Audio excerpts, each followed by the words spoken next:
Sahabat Shalom, Bapak Yahweh pasti memberkati kita semua. Amin. Haleluya.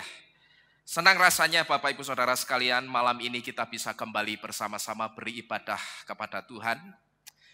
Dan malam ini kita akan kembali bersama-sama belajar dan merenungkan firman Tuhan. Kalau saya katakan kita juga belajar, berarti saudara berikan perhatian yang terbaik untuk apa yang akan kita dengar pada malam hari ini, Bapak Ibu Saudara sekalian. Malam ini firman Tuhan akan berbicara tentang bulan Kislu. Dan secara khusus, malam ini firman Tuhan akan berbicara tentang tangan Yahweh menopang saudara dan saya. Amin. Saudara percaya tangan kanan Bapak Yahweh yang perkasa selalu menopang kehidupan saudara dan saya.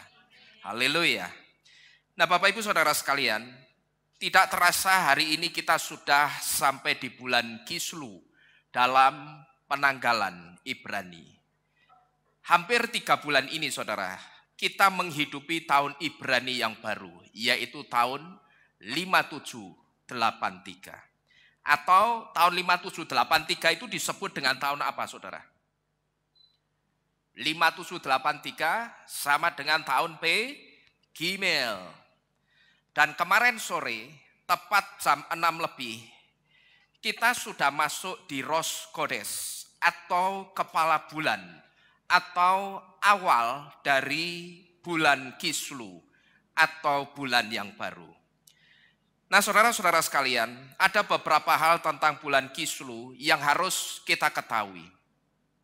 Karena beberapa peristiwa penting yang terjadi di bulan Kislu ini, tentu saya katakan ada kaitannya yang sangat erat dengan iman kita, yang sekarang ini iman kita sudah dientenkan ke akar Ibrani. Kalau dulu kita belum dientenkan ke akar Ibrani, kita masih cari makanan atau dikasih makan dari akar Yunani, mungkin kita tidak akan peduli dengan nama-nama bulan dalam penanggalan Ibrani ini saudara. Mungkin waktu itu kalau kita masih bersikeras di akar Yunani, kita dikasih tahu ada nama bulan Tisri, bulan Iyar, bulan Nisan, bulan Kislu, kita bisa ngomong opo to kuwi? Ya toh, kita mungkin bisa ngomong kuwi Kislu ki panganan apa gitu loh. Maka kita bersyukur saudara, karena sekarang yang memberi makanan untuk iman dan kerohanian kita itu bukan lagi akar yang lama, akar Yunani, tapi akar zaitun yang penuh getah atau akar Ibrani. Itulah yang sekarang memberikan asupan makanan untuk iman dan kerohanian kita. Maka saya katakan kalau sekarang kita sudah dientenkan ke akar Ibrani, tentu saja setiap bulan dalam penanggalan Ibrani itu ada kaitannya dengan iman percaya kita. Nah yang pertama tentang bulan Kislu yang harus kita ketahui dulu, menurut Midrash Yehudi, bulan Kislu adalah bulan di mana Elohim atau Bapak Yahweh itu menciptakan huruf Samek. Orang-orang Yahudi sangat memaknai bulan Kislu ini. Bahkan bagi mereka, bulan Kislu itu memiliki arti yang sangat dalam. Dan artinya atau makna yang sangat dalam itu bisa kita lihat melalui arti huruf Samek dengan artinya smicha atau someh yang artinya support. Dan support itu artinya dukungan atau topangan. Huruf Samek itu sama seperti huruf-huruf Ibrani lainnya, yang tidak hanya memiliki satu arti, tapi huruf Samek itu bisa punya arti sangat banyak saudara. Cuman satu di antara arti huruf Samek, artinya adalah support atau dukungan atau topangan. Dan dukungan di sini, ini tidak lain adalah dukungan dari Elohim mereka dan juga Elohim kita, yaitu Bapak Yahweh. Jadi support atau topangan atau dukungan di sini, ini tidak lain berbicara tentang topangan dari Elohim orang-orang Yahudi dan juga Elohim kita, yang sama dengan Elohimnya orang-orang Yahudi yang namanya Bapak Yahweh. Dan tidak kebetulan saudara, peristiwa Hanukkah yang kejadiannya dilatar belakangi dengan peristiwa penajisan bait suci oleh orang-orang Yunani dan bangsa-bangsa lain, itu juga terjadi pada bulan Kislu atau tepatnya pada tanggal 25 Kislu. Maka disinilah saudara, mereka atau orang-orang Yahudi itu sangat memaknai bulan ini, yaitu satu bulan yang dimaknai sebagai dukungan yang kuat dari Bapak Yahweh, karena kalau sampai pada waktu itu Bapak Yahweh tidak mendukung mereka, yang pasti yang pertama, mereka atau orang-orang Yahudi itu akan tetap dalam penindasannya orang-orang Yunani dan Goyim dan bangsa-bangsa lain. Kalau Bapak Yahweh saat itu tidak menggerakkan keluarga Matatias Makabe untuk melakukan perlawanan balik kepada orang-orang Yunani, maka saya bisa pastikan orang-orang Yahudi itu akan tetap hidup dalam penindasan orang-orang Yunani. Dan kalau saat itu Bapak Yahweh tidak turun tangan saudara, maka sejarah perbudakan yang sama ketika mereka ada di Mesir dulu, itu otomatis akan terulang kembali. Namanya saja diapain tadi? Ditindas sama orang-orang Yunani.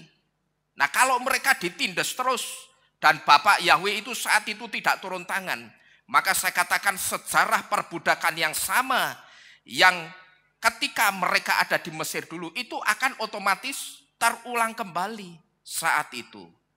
Dan kalau saat itu sejarah perbudakan itu sampai terulang kembali, mereka yang pasti akan ditindas oleh orang-orang Yunani dan bangsa-bangsa lain. Dan otomatis kalau mereka ditindas, mereka sama saja kembali ke zaman apa saudara? Zaman budak atau zaman perbudakan dulu. Ning bedanya apa? Bedanya cuman apa? Kalau dulu yang menindas orang-orang Mesir, sekarang atau saat itu yang menindas orang-orang Yunani atau bangsa-bangsa lain yang ikut bersama bangsa Yunani menindas orang-orang Israel.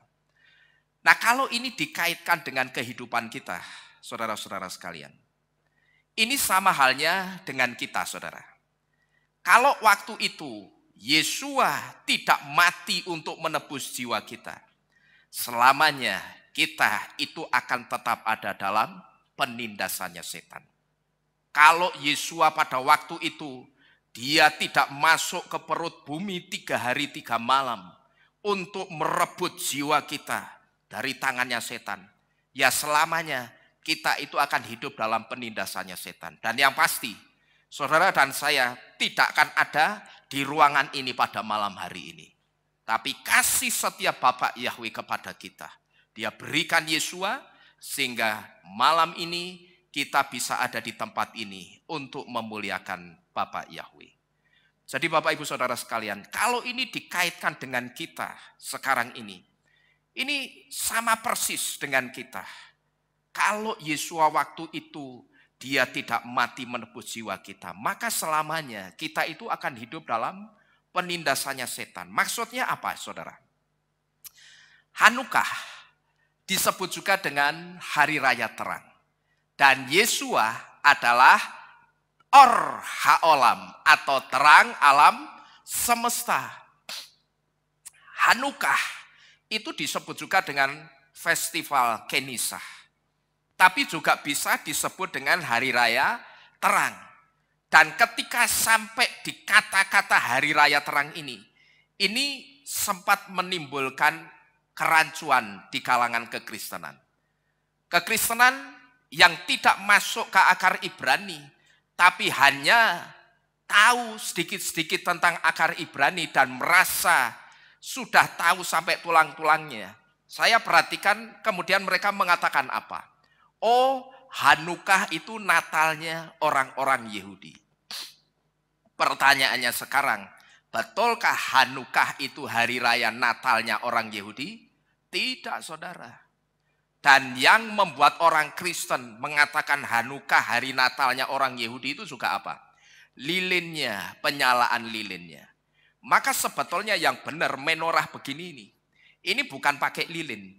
Maka sampai sekarang saya tidak pernah kasih lilin di atas setiap cabang menorah ini, saudara.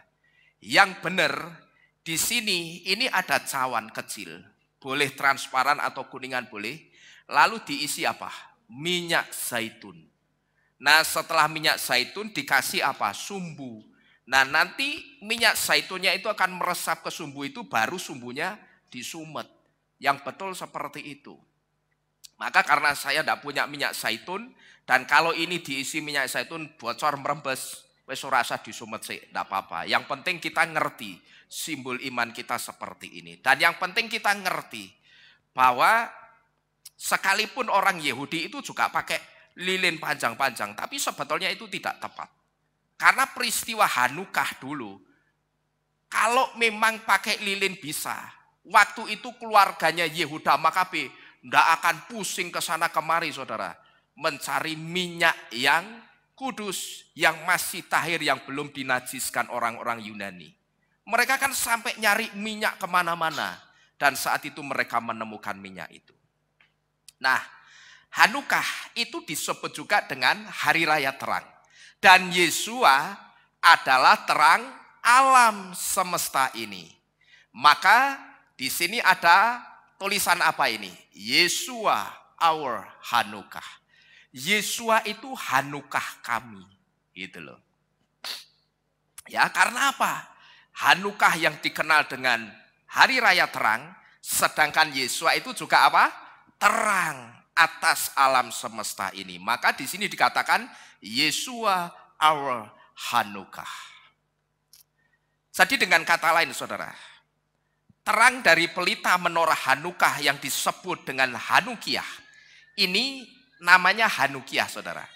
Jadi menorahnya ini dengan ini yang kita punya di sini itu lain. Kalau saudara perhatikan, yang ini cabangnya ada 9. 4 kanan, 4 kiri, dan 1 di tengah. Tapi kalau ini hanya ada 7. 3 kanan, 3 kiri, dan 1 di tengah. Nah, menorah yang cabangnya 9 ini punya nama. Namanya menorah Hanukiah. Atau menorah yang khusus dipakai pada saat perayaan Hanukkah. Jadi ketika orang-orang Yahudi merayakan Hanukkah, menorahnya ada satu lagi. Yang satu cabang 7 seperti ini, yang satunya seperti ini, yang mereka pakai. Dan setiap hari mereka akan menyalakan satu persatu selama 8 hari. Loh kok 8 hari? Kan cabangnya 9, Pak. Yang tengah ini disebut dengan syamas atau api utamanya. Jadi nanti yang dinyalakan pertama itu ini, ini dan satu lagi ini, saudara. Ya, jadi apinya diambilkan dari tengah untuk menyalakan yang paling ujung. Nanti hari kedua ambil api dari tengah lagi menyalakan nomor 2. Besok hari ketiga dan seterusnya nomor 3, 4, 5, 6, 7, 8. Jadi setiap hari mereka akan menyalakan satu persatu. Bukan semuanya dinyalakan bareng, bukan. Ya, jadi dengan kata lain, terang dari pelita menorah Hanukkah yang disebut dengan Hanukiah, itu sebetulnya nubuatan untuk kemunculan Yesua sebagai terang alam semesta ini. Jadi kalau di sini ada kata-kata Yesua our Hanukkah, sebetulnya menorah Hanukiah ini adalah nubuatan untuk kemunculan Yesua yang adalah terangnya alam semesta ini. Karena apa?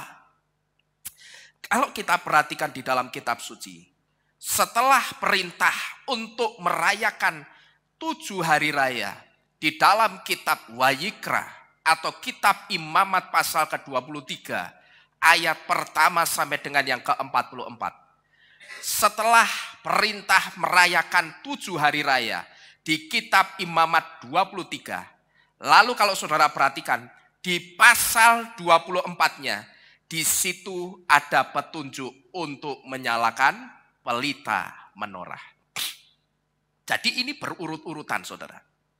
Maka ketika dulu saya menerangkan ini, pernah ada orang yang ketika kita merayakan Hanukkah, orang itu kemudian komen dan koar-koar. Bahkan koar-koarnya tidak cuma antar mulut begini, tapi media sosial Facebook dia juga pakai untuk nyanggah.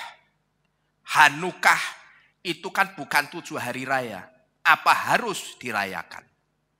Dia koar-koar seperti itu. Saya hanya merenung begini. Ini orang tidak ngerti akar Ibrani. Dia tidak berusaha masuk ke akar Ibrani tapi sok tahu. Padahal kalau kita cermati setelah perintah merayakan 7 hari raya di kitab Imamat pasal ke-23. Kalau saudara buka pasal selanjutnya atau pasal 24, di situ ada petunjuk untuk menyalakan pelita menorah. Dan petunjuk untuk menyalakan pelita menorah di kitab Imamat pasal 24 adalah nubuatan untuk hari raya Hanukkah. Di mana hari raya Hanukkah itu untuk memperingati pentahiran bait suci yang dulu pernah dinajiskan oleh orang-orang Yunani. Di mana saat itu Matatias Makabe dan keluarganya, mereka menyalakan pelita menorah itu selama 8 hari. Seperti yang saya jelaskan di depan tadi saudara. Waktu itu ada satu keluarga Yahudi yang hatinya itu berontak ketika melihat bait suci itu dinajiskan dan Yerusalem dihancurkan. Kalau latar belakangnya saya sudah sering memberitahu. Latar belakangnya itu karena ulah segelintir orang-orang Yahudi yang pengen hidupnya itu kayak hidupnya orang-orang Yunani. Orang Yunani makannya kok enak ya. Makan sembarang, dimakan semua dimakan, dan mereka ya ora mati-mati. Lah dewe kita makannya dikekang. Harus pakai pola hukum kasrut. Wah kok ndak enak ya hidup kita. Terus setiap hari kita harus ibadah, apalagi kalau pas Sabat, itu ibadahnya bisa dur. Nah mereka mulai ngelirik-ngelirik orang Yunani. Pada saat itu mereka mulai deket-deketin orang Yunani. Yang sebetulnya mereka tidak boleh duduk jejeran orang Yunani. Tapi mereka coba-coba mengasimilasikan imannya. Mereka duduk jejer-jejer orang Yunani. Lama-lama apa? Ikut makan makanannya orang-orang Yunani. Orang Yunani mangan piting. Wes dhewe mangan we. Nyatane mangan piting ya ora mati. Ya kan? Oh yang Yunani mangan babat gongso. Mangan we. Nyatane mangan babat gongso ya ora apa-apa, ora jantungan. Dia bilang gitu. Usus goreng pangan. Jadi waktu itu kejadiannya seperti itu. Sampai akhirnya orang Yahudi yang ikut makan makanan tidak kosher ini ditangkap sebagai apa? Celah masuk untuk orang-orang Yunani itu kurang ajar dengan bait suci. Maka setelah mereka berhasil masuk ke bait suci itu dinajiskan. Meja persembahan yang tadinya dipakai untuk menyembelih anak domba, saat itu gantinya anak domba adalah genjik atau anak babi yang disembelih di atas meja persembahan. Ini kan kurang ajar. Ini namanya menajiskan bait suci. Dan saat itu tidak hanya dinajiskan, tapi diporak-porandakan, diporat-arit sampai sebegitunya. Sampai Yerusalem dan khususnya bait suci itu betul-betul hancur, saudara. Nah saat itu ada satu keluarga, yaitu keluarganya Matatias Makabe. Mereka kepingin, mereka hatinya berontak. Ini kok orang-orang Yahudi diam aja ya. Bait sucinya dilecehkan, dinajiskan, kok mereka diam saja. Sudah begini saja, kita sama keluarga kita saja yang punya hati untuk bait suci yang kudus ini, kita perang saja sama orang-orang Yunani. Gini aja deh, nanti kita tawarkan, barangkali orang-orang Yahudi itu pada mengkeret, takut melihat orang-orang Yunani. Sudah kita tawarkan, kita dahului. Kita bilang, siapa yang mau ikut kami ke gunung, perang dengan orang-orang Yunani, angkat tangan dan ikut kami. Saat itu saudara, ternyata di luar dugaan. Keluarga Matatias Makabe berpikir yang akan ikut sedikit dan bahkan mungkin tidak ada ini. Karena ini perang. Tapi rupanya saat itu banyak orang-orang Yahudi yang mendaftar dan ikut perang melawan orang-orang Yunani. Dan saat itu dengan kekuatan Bapak Yahweh membuat Matatias Makabe dan orang-orang Yahudi menang atas orang-orang Yunani. Mereka sudah senang. Mereka kembali ke kota, mereka kembali ke Yerusalem. Dan pada saat perjalanan mereka ngobrol, mereka ngomong-ngomong. Ini yang harus kita lakukan setelah kita berhasil mengalahkan orang-orang Yunani. Kita harus menguduskan dan mentahirkan bait suci. Oke, begitu mereka sampai Yerusalem, mulai ditata satu persatu. Mereka cari perkakasnya. Lah kok ternyata perkakasnya itu juga ikut hilang semua, saudara. Mereka cari menorah, tidak ada. Lalu saat itu mereka membuat menorah. Dan menorahnya pun saat itu juga menorah darurat. Harusnya menorah yang dipakai untuk perkakas bait suci itu dari logam mulia emas 24 karat. Tapi karena saat itu menorah dan emasnya dijarah, mereka pakai apa? Besi itu dimasak lalu dituang dibentuk menorah. Wes pokoknya buru cepat kita bikin menorah, pokok bisa dijadikan perkakas untuk mentahirkan bait suci. Singkat cerita menorahnya jadi seperti ini kira-kira. Oke, sudah jadi. Mejanya juga sudah jadi. Mari sekarang kita mulai prosesi pentahirannya. Lah ada yang tanya begini, lah minyak endi? Minyaknya mana?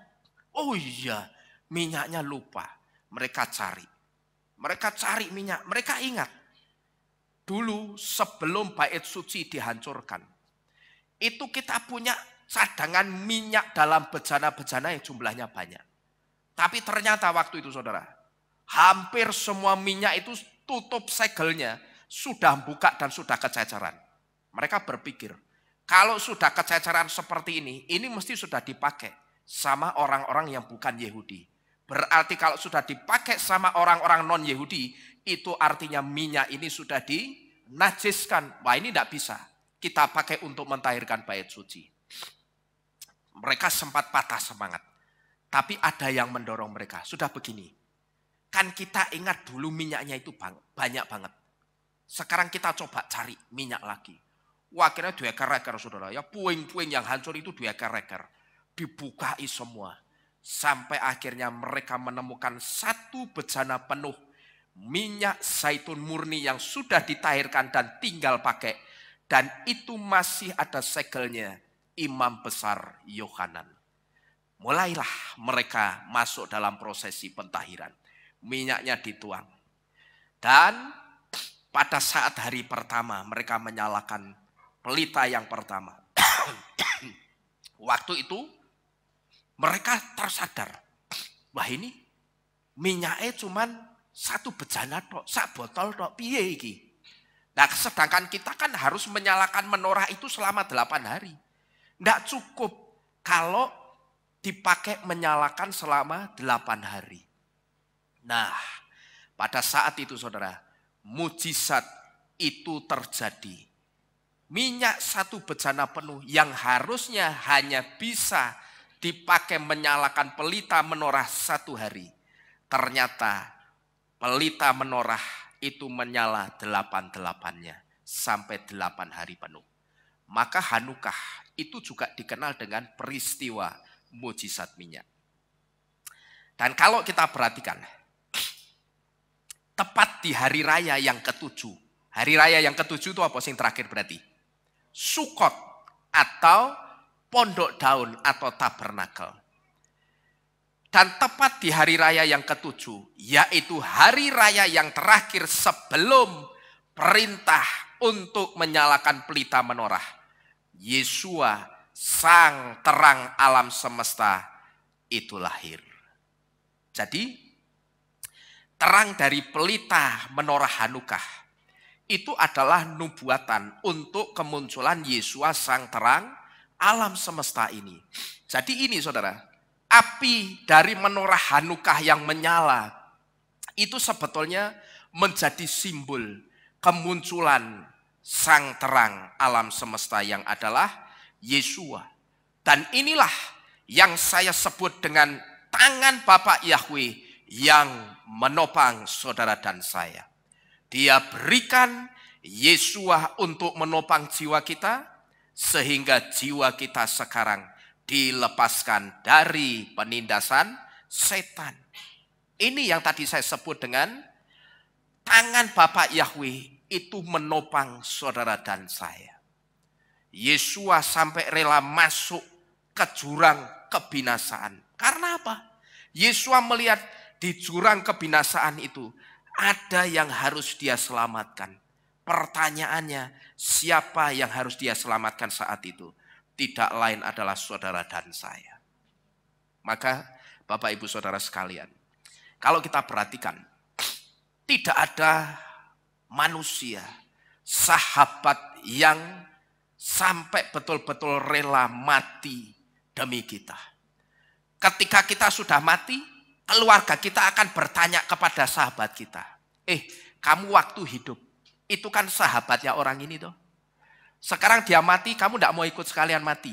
Supaya sahabatan sampai alam kubur. Ada saudara? Tidak ada. Tapi Yesua, dengan kita, sebetulnya kita itu bukan siapa-siapanya Yesua. Ya toh? Memang kita ciptaannya. Tapi dibilang dekat banget dengan kita, ya tidak. Betul tidak saudara? Yesua pada waktu itu dibilang dekat banget dengan kita, enggak. Apalagi untuk disebut sahabat. Jelas tidak bisa. Tapi dia sampai rela masuk ke alam kebinasaan. Dalam jurang kebinasaan. Karena dia melihat, itu di dalam jurang kebinasaan itu kok ada jiwa-jiwa yang harus diselamatkan ya. Dan itu adalah jiwa-jiwa saudara dan saya. Maka kalau saudara sudah ngerti ini, cukupkan sampai di sini menyakiti hati Yesua. Jangan sakiti hati Yesua lagi. Semakin setialah mengiring Yesua karena waktunya sudah tidak lama lagi. Jadi yang pertama saudara, kalau Bapak Yahweh pada saat itu tidak pakai keluarganya Matatias Makabe, maka orang-orang Yahudi itu akan tetap dalam penindasannya orang-orang Yunani. Dan yang kedua, kalau waktu itu Bapak Yahweh tidak turun tangan dengan memakai keluarga Matatias Makabe, maka bait suci tempat mereka beribadah, bait suci tempat mereka berdoa, bait suci tempat mereka belajar Torah, dan bait suci tempat mereka saling menguatkan satu dengan yang lainnya, bait suci itu akan tetap jadi reruntuhan sampai hari ini. Dan hal ini saudara, ini sekaligus membawa pesan penting untuk kehilat kita yang juga adalah bait suci Elohim di tempat ini. Kalau sekarang ini bait suci kita sedang dalam pergumulan, maka yang bisa menguatkan dan menopang kehilat di tempat ini ya cuma tangannya Bapak Yahweh, saudara-saudara sekalian. Ya, saya yakin saudara-saudara semua ngerti apa pergumulan untuk kehilat ini. Dan kalau sekarang ini bait suci kita sedang dalam pergumulan, yang bisa menopang dan menguatkan kehilat ini cuman tangannya Bapak Yahweh. Jadi saya mohon dengan sangat saudara-saudara sekalian, di dalam setiap doa-doa saudara, jangan pernah lupa untuk selalu mendoakan kehilat kita. Kalau mungkin saudara sudah berdoa, saya mohon dengan sangat, saudara kembangkan ucapan syukurmu sebagai tanda atau bentuk bahwa saudara percaya bahwa doa kita itu sudah didengar baik dan sudah diberkati Bapak Yahweh. Kalau saudara belum berdoa, tolong berdoa. Karena rumah ini sudah didedikasikan untuk pekerjaan Bapak Yahweh. Rumah ini selamanya akan dipakai untuk pekerjaan Bapak Yahweh. Mari kita pergumulkan bersama-sama. Selain melalui rumah ini, saudara mengasihi rumah Elohim di tempat ini. Yang terutama saya minta doa-doa saudara. Karena saya percaya doa-doa orang-orang percaya Bapak Yahweh sangat besar kuasanya untuk tempat ini. Saya percaya saudara. Jadi sekali lagi saya mohon, saya ngomong ini tidak klise. Saya sungguh-sungguh. Pernah ada orang yang mengatakan, Pak, saya juga sangat mendukung pergumulan Pak Nino di tempat ini. Walaupun hanya melalui doa. Saya bilang, Bu, Ibu jangan bilang hanya melalui doa. Buat saya, doa Ibu itu sangat berarti sekali bagi kami yang ada di tempat ini. Karena apa, saudara? Tuhan yang kita sembah, itu Tuhan yang hidup loh, saudara. Ya, nek Tuhan yang hidup berarti budak apa krungu? Dengar. Ya, pada saat kita nangis, kita berseru sama Bapak Yahweh. Bapak Yahweh itu pasti mendengar tangisan dan doa kita. Karena Tuhan kita tidak budak, saudara. Dan Tuhan kita itu bukan Tuhan yang mati. Tapi Tuhan kita adalah Tuhan yang hidup. Maka Yesua berani memproklamirkan dirinya. Dia katakan apa? Anoki haderek, waha emet, waha hayim. Akulah jalan dan kebenaran dan hidup. Artinya kalau Yesua ngomong aku hidup, jalan dan kebenaran dan hidup, berarti Yesua hidup, saudara-saudara sekalian. Maka saya katakan kepada ibu itu, ibu jangan berkata hanya doa. Doa ibu asal ibu naikkan dengan sungguh-sungguh. Syukur ibu ikut nangis bersama kita di tempat ini kepada Bapak Yahweh. Saya percaya Bapak Yahweh itu sudah siapkan kirbat khusus untuk jemaat Tuhan dan orang-orang di luar jemaat Tuhan yang mengasihi tempat ini. Puji Bapak Yahweh, yang mendoakan kita itu sangat banyak, saudara. Bahkan tidak hanya dari Jawa Tengah, tapi dari luar Jawa, bahkan sampai luar negeri, yang ikut mendengarkan firman yang kita dengarkan dari tempat ini melalui YouTube. Mereka juga mendoakan kita. Bahkan mereka juga kirim dana, kirim berkat untuk rumah Bapak Yahweh di tempat ini. Maka saya percaya Bapak Yahweh itu sudah mendengar dan memberkati doa kita. Kalau saudara sudah berdoa, apa yang harus saya lakukan, Pak? Mulai hari ini sampai nanti sudah kelihatan wujudnya. Kembangkan ucapan syukurmu. Saudara katakan, Bapak Yahweh, terima kasih untuk uang 2 miliar lebih yang Bapak Yahweh sudah kirim untuk membeli rumah dan tanah ini. Sehingga kami bisa bersama-sama beribadah di atas sukacita setiap orang. Enak seperti ini kita ibadah, tidak ada beban dan kita tidak ada perasaan yang mengganjal, tapi kita bisa beribadah dengan sukacita. Jadi Bapak Ibu Saudara sekalian, di dalam setiap doa-doa saudara, saya minta tolong dengan sangat. Jangan lupa untuk selalu mendoakan dan mengucap syukurkan kehilat ini. Karena kekuatan kehilat kita, itu cuma di tangan Bapak Yahweh. Kalau kita banyak uang, mungkin kita tidak berdoa, saudara. Tapi Tuhan izinkan keadaan kita sekarang ini, sementara ini seperti ini, itu supaya kita dekat dengan Bapak Yahweh. Tujuannya supaya apa? Bapak Yahweh itu mau saudara dan saya bersaksi kepada orang-orang di luaran sana.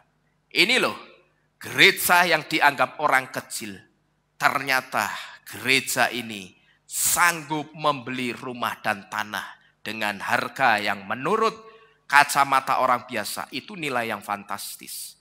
Tapi bagi Bapak Yahweh itu kecil. Itu kalau dikonversi ke emas itu cuman bleduke siamayim.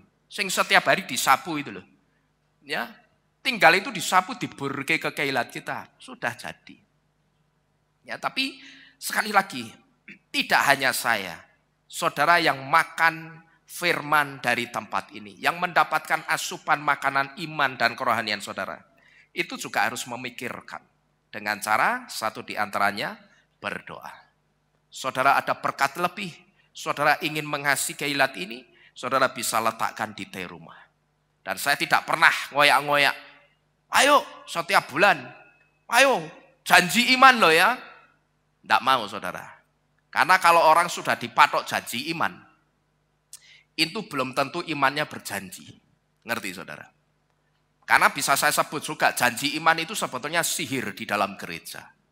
Jadi Bapak Ibu Saudara sekalian, saya hanya mengumumkan sekali dulu. Kemudian saudara rindu memberkati atau belum, saya kembalikan kepada saudara. Yang penting doa-doa saudara jangan pernah lupa untuk tempat ini. Karena sekali lagi saudara, kekuatan kehilat kita itu cuma di tangannya Bapak Yahweh. Kemudian masih berkaitan dengan Hanukah dan bulan Kislu ini saudara. Di sini ada satu pesan penting yang harus kita perhatikan baik-baik. Yang selama ini ketika orang merayakan Hanukah, orang itu tidak tahu dengan pesan ini. Padahal pesan ini sebetulnya pesan yang sangat bagus untuk menguatkan iman kita saudara. Apa maksudnya ini? Hanukah yang dimulai tanggal 25 Kislu atau 25 Kislu itu kalau dikonversi ke kalender Gregorian jatuhnya tanggal 18 Desember jam 6 sore dan Hanukah berakhir 8 hari kemudian atau tanggal 2 Tevet atau tanggal 26 Desember 2022. Hanukah yang dimulai tanggal 25 Kislu dan selesai tanggal 2 Tevet ini sudah memasuki musim dingin. Nanti kita akan ngerti maksudnya apa. Hanukah yang melintasi musim dingin ini, sebetulnya ini membawa pesan penting untuk kita saat winter is coming. Atau saat musim dingin itu tiba. Apa maksudnya winter is coming? Atau apa maksudnya musim dingin itu sudah tiba? Winter atau musim dinginnya Israel tahun ini dimulai dari tanggal 27 Kislu 5783 atau kalau kalender Gregorian itu jatuhnya 21 Desember 2022 sampai tanggal 27 Adar 5783. 27 Adar 5783 itu kapan? 27 Adar itu kalau di kalender kita jatuhnya tanggal 20 Maret 2023. Jadi winter atau musim dinginnya Israel tahun ini jatuh tanggal 21 Desember sampai 20 Maret 2023. Nah saudara perhatikan baik-baik. Kalau perayaan Hanukah selesainya tanggal berapa ini? 26 Desember. Inilah yang saya maksud dengan Hanukah itu melintasi atau melewati musim dingin atau melewati winter itu. Karena apa? Karena musim dinginnya dimulai tanggal berapa? Berapa ini? Musim dinginnya itu dimulai tanggal 21 Desember. Musim dinginnya. Ini Kak Hanukai. Hanukahnya 25 Kislu itu tanggal berapa? 18 Desember. Tapi musim dinginnya tadi saya beritahu dimulai tanggal 21 Desember. Sedangkan Hanukah selesainya tanggal 26 Desember. Berarti ngelewati tanggal 21 enggak? Ngelewati atau melintasi. Nah sekarang artinya apa Pak?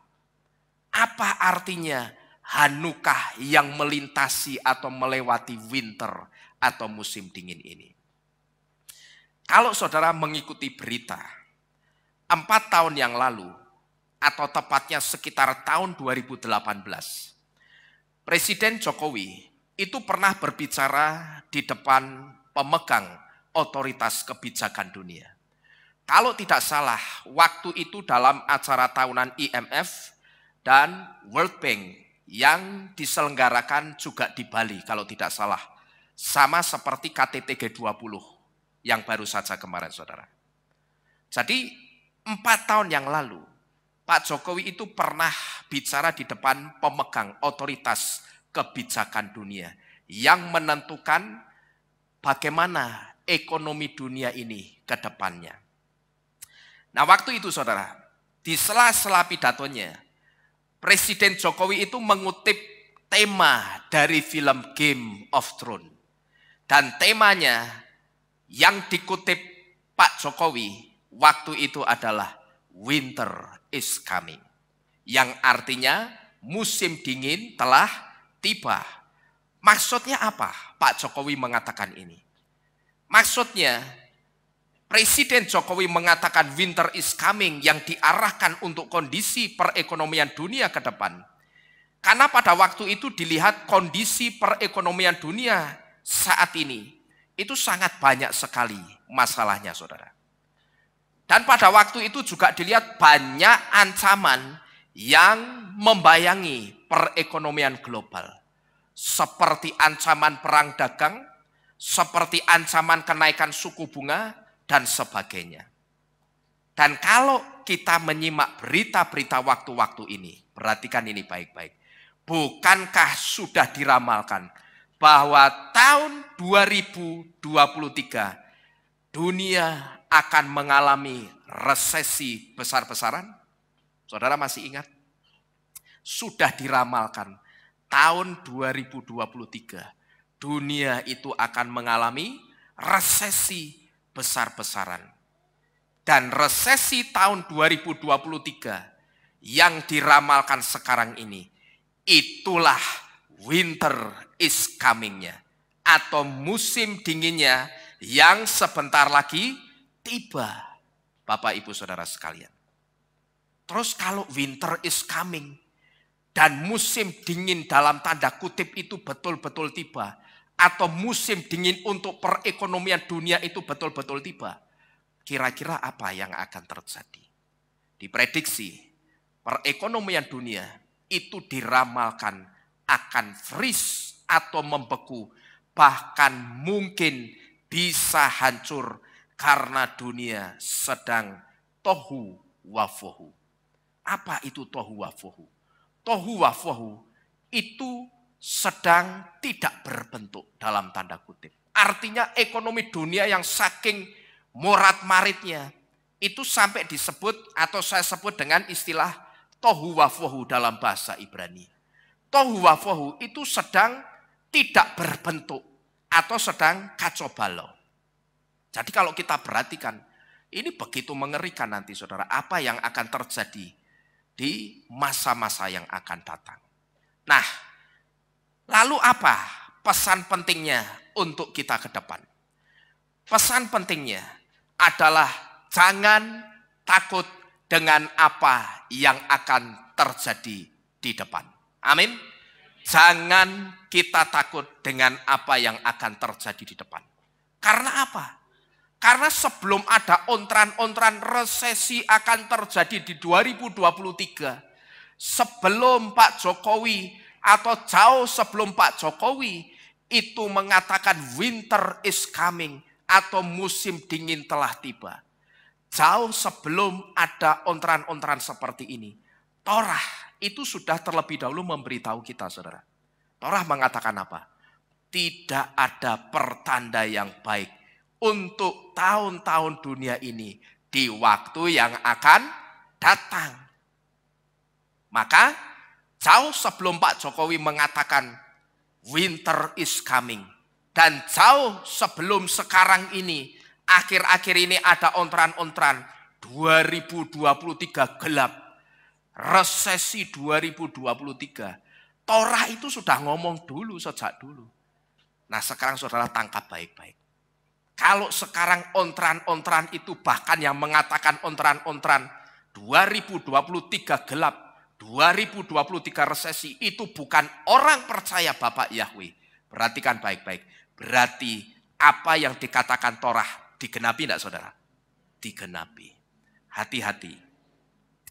Kalau semuanya digenapi, berarti satu momen yang kita tunggu-tunggu kedatangan Yesus digenapi juga enggak? Pasti digenapi. Maka jangan seenaknya saudara. Waktunya sudah tidak lama lagi. Pasti digenapi. Saya perhatikan di YouTube.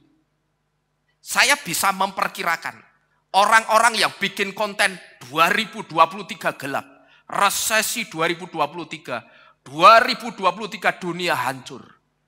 Saya perhatikan sepertinya 95% lebih mereka bukan orang percaya Bapak Yahweh. Yang artinya apa? Kalau mereka bukan orang percaya Bapak Yahweh, mereka tidak ngerti Torah, gitu loh saudara. Dan kalau mereka tidak ngerti Torah, berarti mereka tidak tahu nubuatannya Torah. Kalau Torah sudah pernah menubuatkan, tidak ada pertanda yang baik untuk tahun-tahun dunia ini di waktu yang akan datang. Tapi sekalipun Torah sudah menubuatkan tidak ada pertanda yang baik untuk tahun-tahun dunia ini. Sekali lagi, jangan takut dengan apa yang akan terjadi di depan. Karena yang pertama, yang tidak baik itu tahun apa? Dunia. Betul? Yang tidak baik itu tahun dunia. Apakah kita menghidupi tahun dunia? Tentu saja tidak. Kita memang sementara ini hidup di dunia ini. Yang kalau pakai peribahasa itu dikatakan apa? Urip ning donya iku mung mampir, ngombe, bareng ngombe bayar lunga maneh. Gitu loh. Artinya kita di dunia ini hanya sementara waktu. Jadi tidak usah takut saudara-saudara sekalian. Karena tahun yang kita hidupi sesungguhnya, ketika sekarang kita itu sudah dientenkan ke akar Ibrani, tentunya tahun yang kita hidupi bukan tahun Gregorian, Bapak Ibu Saudara sekalian. Tapi yang kita imani adalah tahun Ibrani. Karena tahun Ibrani itu tahunnya Bapak Yahweh. Tahun-tahun yang dipakai Bapak Yahweh untuk menyingkapkan rahasia-rahasianya. Tahun-tahun yang dipakai Bapak Yahweh untuk memberitahu kita apa yang akan terjadi di dunia ini ke depannya. Jauh sebelum orang dunia itu tahu. Orang-orang yang bikin konten di YouTube, resesi 2023, itu baru bikin 2022 ini saudara. Kira-kira, ya katakanlah dalam tahun 2022, Januari sampai Desember ini ya. Padahal kalau kita mau teliti, Januari, Februari, Maret, sepertinya belum ada yang bikin. Baru kalau tidak salah itu pertengahan tahun Juni ke atas sampai ke sini. Baru banyak yang bikin konten seperti itu. Tapi kita sudah ngerti sejak kapan?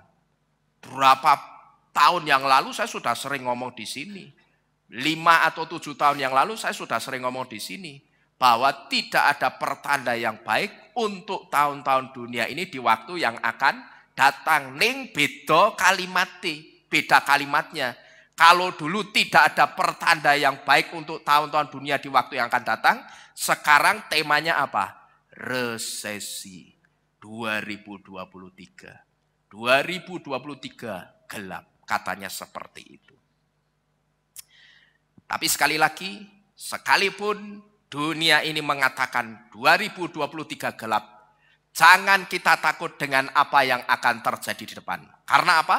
Karena pelita atau cahaya menorah Hanukah yang adalah simbol kuasa Bapak Yahweh. Cahaya itu akan tetap menghangatkan kita sekalipun winter is coming. Jadi kira-kira seperti ini saudara. Dingin enggak ini kira-kira? Saya sebetulnya nyari gambar sing ligo. Cuman adanya sing ligo perempuan. Wah kan enggak sopan ya tak bawa ke sini. Ya wis penggambarannya kira-kira seperti ini. Sekalipun winter is coming, sekalipun di tengah-tengah salju, tapi mereka tetap santai. Mereka tubuhnya tetap dihangatkan oleh sinar matahari. Lihat mukanya, apakah mereka bingung, hipotermia? Apa nek ngarani? Hipotermia ya benar ya, katisan ke ya. Enggak, mereka santai, mereka malah seolah-olah memberikan wajahnya kepada matahari. Nih sengat aku, bakar aku. Iya wae karena di sini cuacanya dingin jadi ora kroso. Tapi kira-kira penggambarannya seperti ini. Jangan pernah kita takut dengan apa yang akan terjadi di depan. Karena pelita atau cahaya menorah Hanukah yang adalah simbol kuasa Bapak Yahweh kita. Cahaya itu pasti tetap menghangatkan kita. Sekalipun winter is coming. Sekalipun dunia itu kacau balau. dengan resesinya, saudara. Kalau orang dunia, saya katakan boleh-boleh saja, hidupnya ditentukan oleh dunia ini. Maka ketika orang dunia memberikan hidupnya untuk dunia, ya hidupnya akan ditentukan sama siapa? Dunia ini. Tapi saudara, orang dunia bukan. Saudara dan saya itu orang-orang dari dunia ini bukan? Bukan.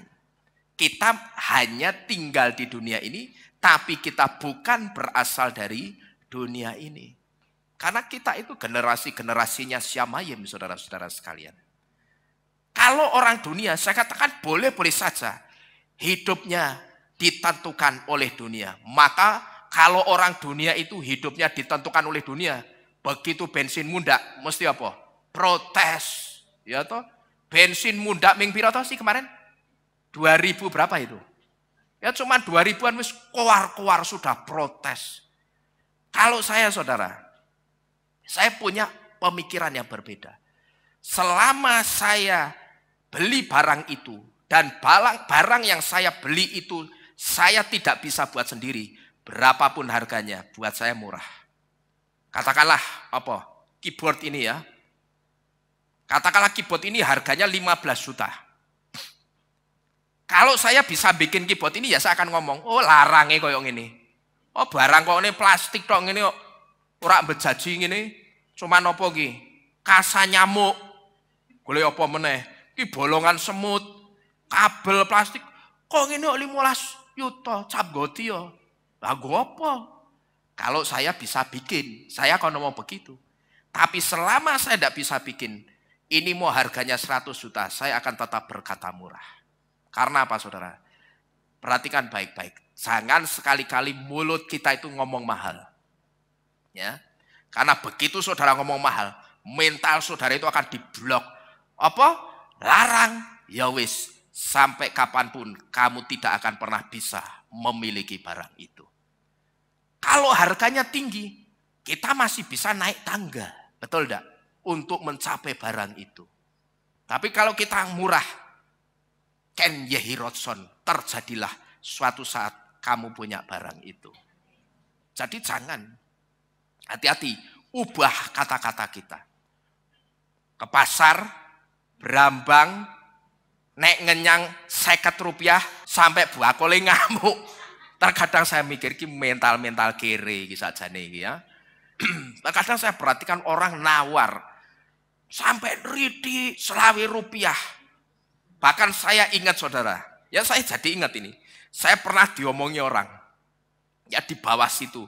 Kalau saudara lihat di bawah itu ada, kalau malam di halte Trans itu, yang bawah dekat dinosaurus itu kan dulu bengkel. Saya ingat, sedang sama-sama bengkel ke kendaraan, terus ada adik kelas saya. Tapi memang bocah kemelindi. Saya sampai diomongi, no, kamu kalau beli barang susuk 200 mbok jaluk ora? Wah nek aku ora. Kesuwen saya bilang gitu. Oh nek aku selawewe tak jaluk. Yang bikin ndak enak terus ngomong apa? Wah mentalmu cepete yo marai yo. Saya diomongin begitu, saudara. Nah 20 rupiah sampai mental-mental ke orang. Nah ini orang sajane sing jeblok mentalnya ki sapa to jane ya? Selawe dijaluk ki sing mentale jeblok bobrok iso sajane gitu loh. Nek aku 20 rupiah, 25 rupiah tak enteni. Ya sudah. Ayo saudara begitu juga enggak? Nek ngenyang sampai neritik 20-50 dinyang dinteni. Tinggal lu sih. Bar ki mesti diundang. Nek saya bakule tak undang. Mbak, Pak sini. Piye entuk? Tambah 100 meneh. Tak kono ke sisa nek saya. Regane tambah 100 meneh ya. Ya tunggahke meneh nek maneh saya tak gawe dan sisan. Karena apa? Orang seperti itu, saudara, mentalnya. Karena dia memberikan hidupnya untuk ditentukan hidupnya oleh dunia ini. Cuman masalahnya, saudara dan saya itu tidak sama dengan mereka. Amin. Saudara dan saya itu tidak sama dengan mereka. Hidup kita tidak ditentukan oleh apa kata dunia ini. Tapi hidup kita atau kita hidup hanya dari perkataannya Bapak Yahweh. Amin. Hidup kita itu dari apa kata Bapak Yahweh. Maka kan ada pujian apa? Hidupku hanya ditentukan oleh perkataanmu. Perkataannya siapa? Bapak Yahweh. Bapak Ibu Saudara sekalian. Jadi kalau hidup kita itu ditentukan oleh perkataannya Bapak Yahweh, saya pertegas sekali lagi, saudara dan saya tidak sama dengan orang-orang dunia ini. Dunia mungkin katakanlah akan betul-betul kacau dengan resesinya. Ya katakanlah nanti 2023 betul-betul gelap. Sajane gelape piye aku ya ora mudeng saudara. Karena apa? Saya tidak pernah mau mikir. Gitu loh, saya tidak pernah mau mikir. Saya hanya memandang kepada Bapak Yahweh. Karena saya percaya dan saya tahu satu hal. Saya itu sama halnya atau kita sama halnya seperti bangsa Israel. Ketika ditolong Bapak Yahweh melewati nyebrang lautan Kolsom atau Laut Suf. Sebetulnya saudara, antara kita dan dunia ini itu tidak bersentuhan langsung loh saudara. Jangan salah loh. Ya antara kita dan dunia ini, kerasnya dunia ini. Dengan orang-orang jahat, dengan kuasa-kuasa kegelapan. Kita itu tidak bersentuhan langsung nempel enggak. Asal saudara tahu, di antara kita dan mereka, itu ada sekat pemisah yang adalah perlindungan Bapak Yahweh. Sekat apa itu pertanyaannya? Sekat itu adalah sekat tiang api dan tiang awan. Kalau sudah dikatakan sekatnya itu tiang api dan tiang awan, siapa tangannya yang bisa nembus nyucuk ke kukunya saja kok buang. Ya, dia berusaha menyentuh kita, ganggu kita, sudah mati dulu. Terus kalau sekatnya itu tiang awan, wah awan kan gampang Pak ditembus. Orang berpikiran gitu manusianya ya. Awan gampang ditembus, awan kan kayak kapas, itu kan cuman udara. Saya tanya, bagaimana kalau awan itu awan kolominombus? Ke tangan kita, pesawat sing gedene segitu, begitu nabrak awan kolominombus, apa? Orang yang di dalam apa? Wah, wah. Ya tahu wis histeris teriak-teriak ketakutan. Apalagi saya dengar cerita orang yang pernah apa jenenge tiba-tiba jatuh dari ketinggian seketika itu. Ya. Karena nabrak atau masuk awan itu, wah itu wis hawane bertobat tok wi. Ya, ndonga dan bertobat tok itu. Nek bisa amal sedekah di situ ya amal sedekah kabeh wi. Ya toh. Itu sudah hawane wis hawa kematian. Maka perhatikan baik-baik, antara kita dengan dunia ini itu tidak pernah bersentuhan langsung. Percayalah, sekat perlindungan Bapak Yahweh itu ada untuk saudara dan saya. Biarkan dunia ini kacau. Kita cuma disuruh apa? Ngopo iki? Nonton, ngerti ndak? Tonton wae. Ndak usah ikut ngenes-ngenesan gitu loh. Ya biarkan.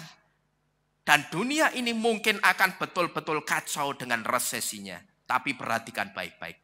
Kalau Bapak Yahweh sudah ngomong, tahun depan kamu akan semakin berkelimpahan. Mau apa? Paham saudara? Dunia mungkin betul.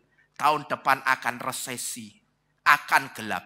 Tapi nek Bapak Yahweh, kalau Bapak Yahweh sudah ngomong, Nino, jemaat Kehilat Mawar Sharon, orang-orang yang mendengarkan firman ini, dimanapun kamu ada, tahun depan kamu akan semakin berkelimpahan.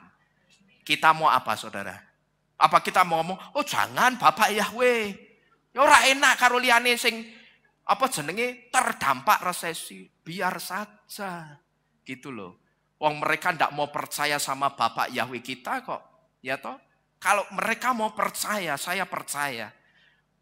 Sekalipun dunia ini keras berusaha menghancurkan mereka, tapi sekat itu yang akan membentengi kita, saudara. Ingat, di antara kita dengan dunia ini ada satu sekat kuasa Bapak Yahweh yang kuat. Mungkin dunia akan betul-betul resesi, Tapi ketika Bapak Yahweh ngomong, tahun depan Kehilat Mawar Syaron semakin berkelimpahan. Kita katakan apa? Amin. Ken Yehirotson. Amin. Jadi percayalah, kuasa Bapak Yahweh itu pasti membuat kita naik dan tidak turun. Kita pasti jadi kepala dan bukan ekor lagi. Amin. Itu janji firman Tuhan loh saudara. Janjinya Bapak Yahweh loh. Ya. Tapi syaratnya apa? Matamu, ya mata kita. Si Santa sebut ki, matamu ora usah tengok-tengok. Ya. Yang kanan kiri pada berkelimpangan. Bapak Yahweh sudah berjanji apa? Walaupun 1000 rebah di kananku, 10.000 di sebelah kiriku, tidak akan menjamah aku. Pertanyaannya sekarang, kenapa 10.000 orang, 1.000 orang di kanan, 10.000 di kiri, rebah jatuh, ambruk semua, itu tidak menjamah kita? Pertanyaannya ada apa? Ya ada sekat ini tadi, paham saudara? Sekatnya itu kan bentuknya circular, gitu loh, seperti tabung. Lah kita ada di tengahnya. Jadi mau diserang dari depan, belakang, kanan, kiri, atas, bawah, ya ora koncat. Karena sekat perlindungan Bapak Yahweh itu tidak bisa ditembus oleh apapun. Jadi Bapak Ibu Saudara sekalian, sekali lagi percayalah, kuasa Bapak Yahweh pasti membuat saudara dan saya terus naik. Kita tidak akan turun. Kita pasti jadi kepala dan bukan ekor lagi. Amin. Amin. Bapak Yahweh memberkati kita sekalian. Mari kita bangkit berdiri. Saudara tengadahkan tangan saudara. Saya akan berdoa buat saudara-saudara sekalian. Saudara tengadahkan tangan saudara. Saudara yang ada di rumah juga tengadahkan tangan saudara. Une tanaka Yahweh leros welulus yanap. Wahayat ra lemalah welo tihyeh lematah. Bapak Yahweh pasti membuat kita menjadi kepala dan bukan ekor. Kita pasti naik dan tidak turun lagi. Amin. Ken Yehirotson. Diberkatilah engkau ya Bapak Yahweh, yang selalu memberikan perlindunganmu yang sempurna di dalam kehidupan kami. Terima kasih Tuhan, engkau sudah memberikan kekuatan kepada kami. Bahwa di tahun-tahun dunia ini, di waktu yang akan datang, kalau engkau izinkan, kami masih ada di dunia ini. Kami percaya engkaulah Bapak Yahweh yang menolong kami. Kami tidak perlu takut karena kami tidak menghidupi tahun dunia ini. Tapi yang kami hidupi adalah tahun-tahunmu Bapak Yahweh, yaitu tahun-tahun Ibrani. Terima kasih engkau telah memberkati tahun-tahun Ibrani yang kami hidupi dengan segala kelimpahanmu dan dengan segala kebaikanmu. Diberkatilah engkau ya Bapak Yahweh. Berkatilah seluruh jemaatmu di tempat ini Bapak. Hanya dengan berkat-Mu saja. Karena yang kami tahu berkat yang hidup, yang nyata, yang benar-benar ada wujudnya, itu cuma berkatnya Bapak Yahweh. Saya berdoa minta berkat-Mu untuk seluruh jemaat-Mu. Apapun yang menjadi kerinduan mereka. Sejauh itu tidak bertentangan dengan Engkau. Berkatilah dan buatlah segala sesuatunya menjadi berhasil. Genapkanlah sukacita anak-anak-Mu di tempat ini Bapa. Sehingga mulut mereka akan bersaksi bahwa Yahweh yang kami sembah itu benar-benar hidup, dahsyat kuasanya memelihara kehidupan kami. Terima kasih Bapak Yahweh. Di dalam nama Adonai Yesus HaMashiach, Elohim kami yang sangat ajaib dan hidup, kami sudah minta berkat pemeliharaanmu Bapak Yahweh di dalam kehidupan kami. Kami terima berkat-Mu dalam nama Bapak Yahweh, dalam nama Adonai Yesus HaMashiach Ruach Kodes. Kita yang percaya berkata amin. Haleluya. Kita berikan tepuk tangan untuk Bapak Yahweh. Bapak Yahweh memberkati kita sekalian. Saya kembalikan waktunya.